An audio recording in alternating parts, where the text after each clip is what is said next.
रामायण।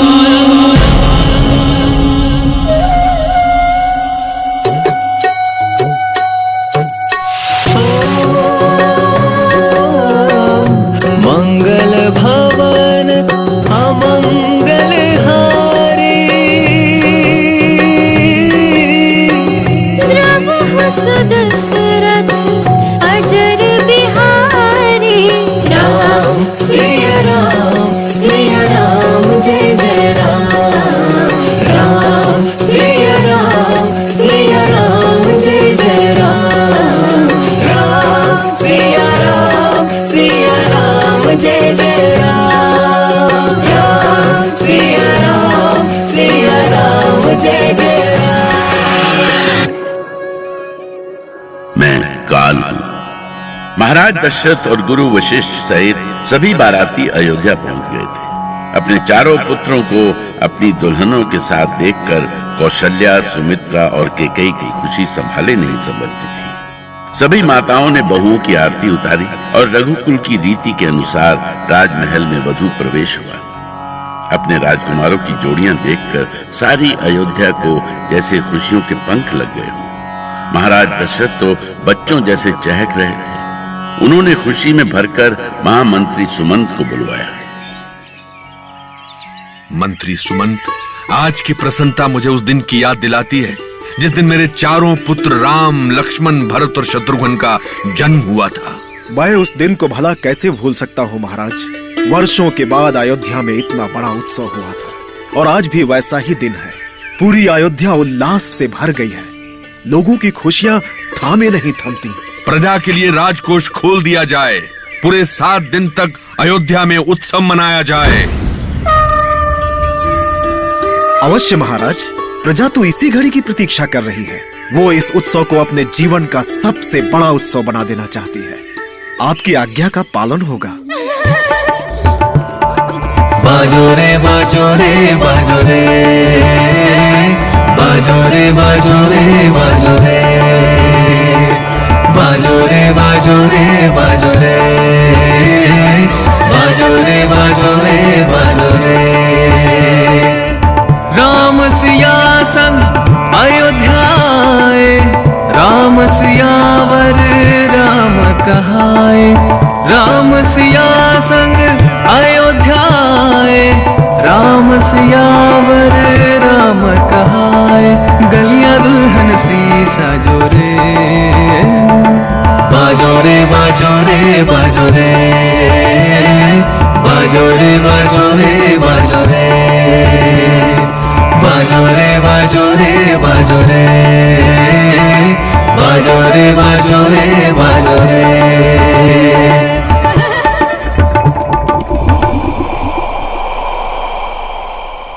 नारायण नारायण। देख रहे हैं महादेव, आज अयोध्या में लोग कैसे प्रसन्न हैं। हाँ देवर्षि नारद, ये दृश्य केवल मैं ही नहीं, पूरा देवलोक देख रहा है। महाराज दशरथ की इस प्रसन्नता में सभी भागीदार होना चाहते हैं। मन कहता है कि अवधपुरी में ये उत्सव सदा सदा चलता रहे। मैं भी परमपिता से प्रार्थना करूंगा कि अयोध्या वासी सदा सदा इसी तरह प्रसन्न रहे, मंगल गीत गाते रहे, उल्लास मनाते रहे। नारायण नारायण। अयोध्या में कई दिनों तक उत्सव चलता रहा। ऐसा लग रहा था कि जैसे कि साक्षात स्वर्ग पृथ्वी पर उतर आया। और आज ही क्यों, जिस क्षण राम लला ने अयोध्या में चरण धरे थे, उसी क्षण से अयोध्या सुख, शांति और धन धान्य से भर गया था। इधर राजमहल में राजा दशरथ सहित तीनों रानियां अपनी बहुओं को देखकर सदा आनंदित रहती। सीता सहित अन्य तीनों बहुएं महाराज दशरथ सहित माताओं की सेवा में लगी रहती।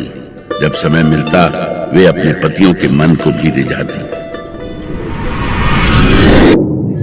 आइए माँ, दिन भर के कामों से आप थक गई होंगी, आपके पांव दबा दूं? नहीं सीता, भला तुम जैसी बहुओं के होते हुए मुझे कैसी थकान।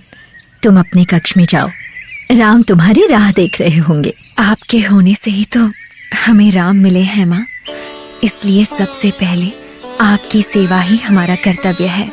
हमसे अपनी सेवा का ये अधिकार ना छीनिए। तुमसे कोई नहीं जीत सकता सीते। आपकी सेवा करने के लिए हमें चाहे जीत मिले या हार, हमें दोनों स्वीकार है। कितने सुंदर संस्कार पाए हैं तुमने। मेरे पास आओ बहू।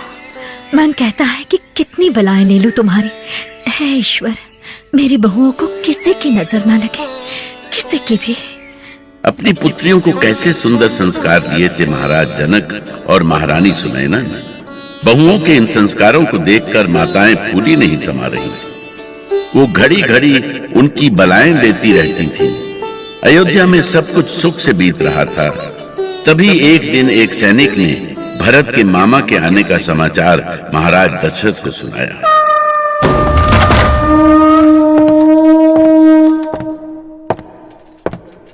महाराज की जय हो। बोलो सैनिक, क्या समाचार लाए हो? महाराज, कैकेयी नगर के राजकुमार युधाजीत पधारे हैं। वे आपसे मिलना चाहते हैं। क्या कैकेयी राजकुमार युधाजीत आए हैं? जाओ और उन्हें सम्मान के साथ ले आओ। जो आज्ञा महाराज। इस खुशी के अवसर पर कैकेयी के राजकुमार का अयोध्या आगमन, क्या कारण था उनके आने का? क्या उनका आना विधि का कोई ऐसा विधान था जो काल की गति बदल सकता था? अयोध्या नरेश महाराज दशरथ को युधाजीत का प्रणाम स्वीकार हो। आइए आइए राजकुमार युधाजीत। कैकेयी राज में सब कुशल तो है ना? हाँ महाराज, वहां सब प्रसन्न हैं, किंतु हमारी माँ कुछ दिनों से अस्वस्थ हैं। यदि कैकेयी पुत्र भरत कुछ दिनों के लिए वहां आ जाते तो उन्हें अच्छा लगता। भरत को देखते ही उनके मुख पर मुस्कान आ जाती है। अवश्य अवश्य कैकेयी कुमार, वे अवश्य जाएंगे। मंत्री व सुमंत, राजकुमार भरत को ननिहाल भेजने की तैयारियां की जाए। जैसी आज्ञा महाराज।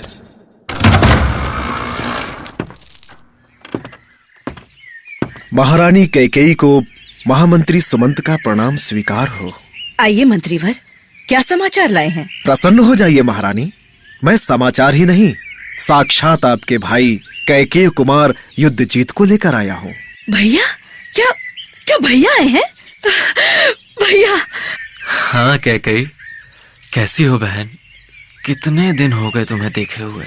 मैं ठीक हूँ भैया। ननिहाल में सब प्रसन्न तो है ना?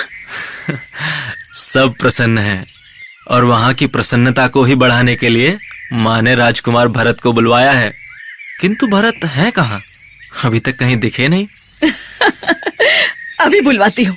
भरत और शत्रुघ्न का सारा समय तो राम और लक्ष्मण के साथ ही बीतता है। चारों भाई एक दूसरे को कभी छोड़ते ही नहीं। भाइयों में इतना प्रेम तो मैंने कभी देखा ही नहीं। तुम सौभाग्यवती हो बहन। भगवान करे कि उनका ये प्रेम सदा सदा के लिए बना रहे। प्रणाम माँ, आपने मुझे बुलवाया? हाँ पुत्र, देखो तुम्हारे मामा युधाजीत तुम्हें लेने के लिए आए हैं। प्रणाम मामा जी, आप कैसे हैं? और नाना नानी? सब कुशल हैं भरत, और हर पल तुम्हें याद करते हैं। अब उनके पास चलने की तैयारी करो। हाँ, पर क्या मुझे वहाँ अकेले ही जाना होगा माँ? हाँ पुत्र। नहीं माँ, तो मैं कैकेयी नहीं जाऊंगा। पुत्र, ये तुम क्या कह रहे हो? मैं ठीक कह रहा हूँ माँ। अब हम चारों भाई जहाँ भी जाएंगे साथ ही जाएंगे। भरत, अब तुम सब भाई बड़े हो गए हो, और फिर राम तो अयोध्या छोड़कर कहीं जा भी नहीं सकते। क्यों माँ? वो कहीं क्यों नहीं जा सकते? क्योंकि राम को महाराज से राजकाज के बारे में बहुत कुछ सीखना है, और वो अयोध्या में ही संभव है। इसीलिए भैया राम का मोह त्याग कर शीघ्र कैकेयी के लिए प्रस्थान करो। चलो। ये क्या कह रहे हो भरत? तुम्हारी नानी का स्वास्थ्य ठीक नहीं है, उन्हें तुम्हारी आवश्यकता है। ऐसे समय में भी तुम उनके पास नहीं गए तो कितना दुख होगा उन्हें। और आपको छोड़कर जाऊंगा तो मुझे दुख नहीं होगा।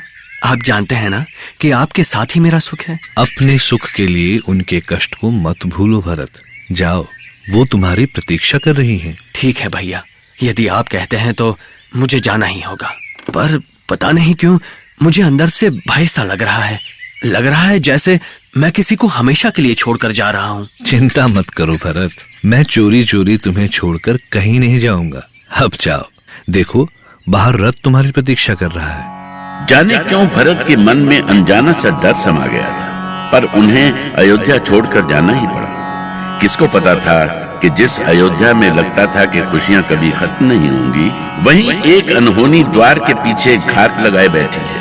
वो तो बस राह देख रही थी कि इधर भरत अयोध्या से बाहर पांव धरे और वो भीतर आकर अयोध्या को अपने पंजों में जकड़ ले और राजमहल को युगों युगों तक ना मिटने वाली गहरी पीड़ा में डुबा दे। रामायण